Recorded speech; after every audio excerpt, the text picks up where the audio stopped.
అందరికీ నమస్కారం. నా పేరు పద్మ సుసర్ల. నిన్న నా మొట్టమొదటి వీడియోలో అసలు తెలుగు భాష మీద నాకు అభిమానం ఎలా ఏర్పడింది, ఆ అభిమానంతో నేను పిల్లలకి ఇక్కడున్న చుట్టుపక్కల ఉన్న వాళ్ళ పిల్లలకి నేర్పించాలని ఎలా అనుకున్నానో ఆ విషయాలన్నీ మాట్లాడుకున్నాం. ఇప్పుడు నేను మళ్ళీ ఇంకోసారి చెప్తున్నాను. తెలుగు పిల్లలు ఇక్కడ అమెరికాలో ఉండి ఎక్కువగా అస్సలు తెలుగుతో పరిచయం లేని పిల్లలకి తెలుగు నేర్పడానికి మనకి అంత ఎక్కువ ప్రావీణ్యం అయితే అవసరం లేదండి.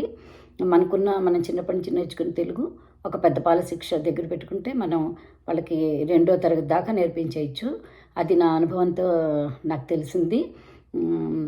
అందుకని చెప్పి ఇక్కడ ఉండి తెలుగు నేర్పించుకోలేకపోతున్నాము, పిల్లలకి తెలుగు మాట్లాడడం కూడా రావట్లేదు అని బాధపడే వాళ్ళకి కానీ, తెలుగు భాషాభిమానులకు కానీ అందరికీ నేను ఈ చెప్పేవి ఏవైనా ఉపయోగపడితే చాలా ధన్యురాలనైనట్టే నేను.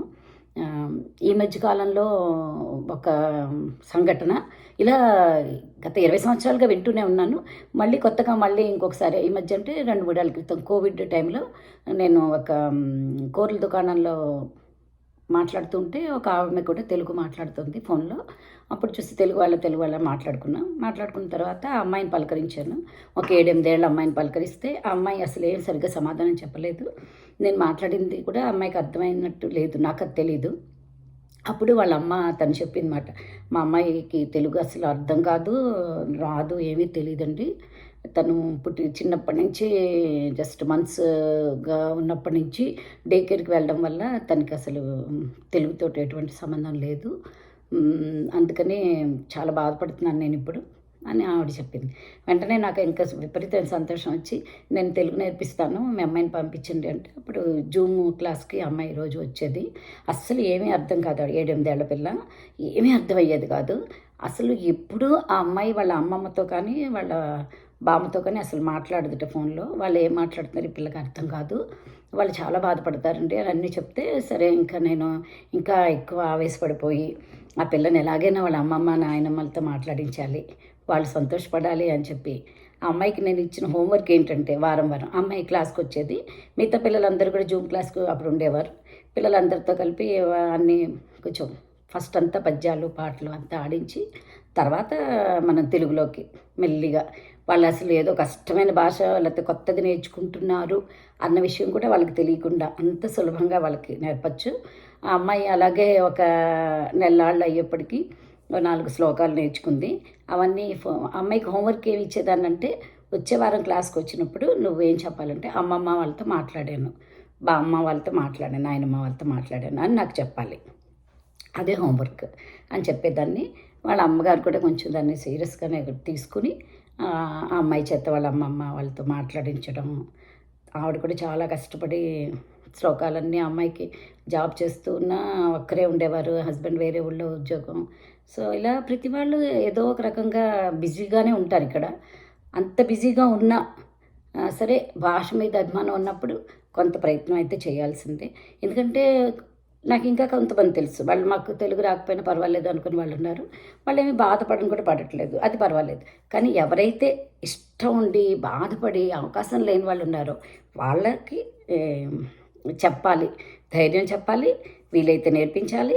లేకపోతే వాళ్ళకైనా కొన్ని సలహాలు సూచనలు నేను నా అనుభవంలో జరిగినవి చెప్పాలి. ఇదే నా పూర్తిగా నా ముఖ్య ఉద్దేశం ఈ వీడియోలకి. ఇదేంటి తెలుగు నేర్పిస్తానని, తెలుగు చెప్తానని టిప్స్ ఏవి చెప్పకుండా, అసలు ఎలా నేర్పాలో చెప్పకుండా ఇవన్నీ చెప్తున్నావు అంటే, ఇవన్నీ చెప్పిన తర్వాతే అసలైన మనం తెలుగు భాషలోకి ఎందుకు అసలు వెళ్తున్నాము, ఎందుకంత మనకి ఇష్టం, అసలు ఎందుకు చెప్పాలి, ఎందుకు నేర్చుకోవాలి, ఈ విషయాలన్నీ తెలుసుకుంటేనే కదండి తెలుగు నేర్చుకోవడం, ఏదైనా ఒక భాష నేర్చుకోవడం. ఇప్పుడు మిగతా భాషలు ఇష్టపడి నేర్చుకోవడం వేరు, ఇది మనకి అత్యవసరం. ఒకటి మన మాతృభాష, రెండోది ఏంటంటే మన ఇంట్లో మన అమ్మమ్మలు, పెద్దమ్మలు, పిన్నమ్మలు, పెదనాన్నలు, మన కుటుంబ సభ్యులు ఎవ్వరైనా సరే వాళ్ళకి అర్థం కాని వాళ్ళు ఉంటారు. అందరూ ఇంగ్లీష్ వచ్చిన వాళ్ళు ఉంటారు కదా. ఆ అర్థం కాని వాళ్ళందరూ పాపం ఏమీ మాట్లాడలేక వాళ్ళు అలా బాధపడుతుంటే చాలా బాధ అనిపిస్తుంది కదా. అసలు బంధుత్వం కూడా ఇంకా బంధాలు కూడా పెరగడానికి అవకాశం తక్కువగా ఉంటుంది. ఎప్పుడు మాట్లాడకపోతే ఎలా వాళ్ళకి ఏర్పడుతుంది బంధములు ఉండదు, అనుబంధం ఉండదు. అందుకని చెప్పి భాషతోటే ఇన్ని ఆధారపడి ఉన్నాయా అని చెప్పి ఒక్కొక్కటి తెలుస్తుంది అన్నమాట. అంతరించే భాషలో తెలుగు ఒకటి ఉందని 30% మంది కన్నా ఎక్కువ దాన్ని వాడకపోతే అది అంతరించే భాషల్లోకి వెళ్ళిపోతుందని ఈ మధ్య కూడా చదివాను. ఇవన్నీ విన్నప్పుడు కొంచెం బాగా బాధగా అనిపిస్తుంది. కానీ అంత తొందరగా అంతరించదులేండి. ఎంతోమంది ఉన్నారు దీని మీద కృషి చేసేవాళ్ళు. పండితులు, భాషాభిమానులు, సాహిత్యవేత్తలు, రచయితలు ఇలా ఎంతోమంది ఉన్నారు. తప్పకుండా మన తెలుగు ఎక్కడికి వెళ్ళిపోదు అనే ఆశతోటే మనం దీన్ని ప్రారంభిద్దాం.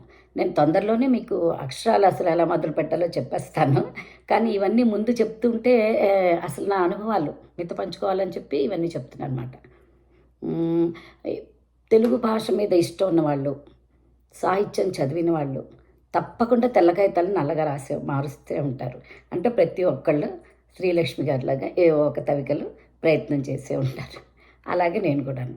నా మనసులో ఏదైనా చాలా ఒక భావం కలిగినప్పుడు ఆ భావానికి అక్షరాలు రూపం కల్పించడం నాకు ఒక చిన్న అలవాటు.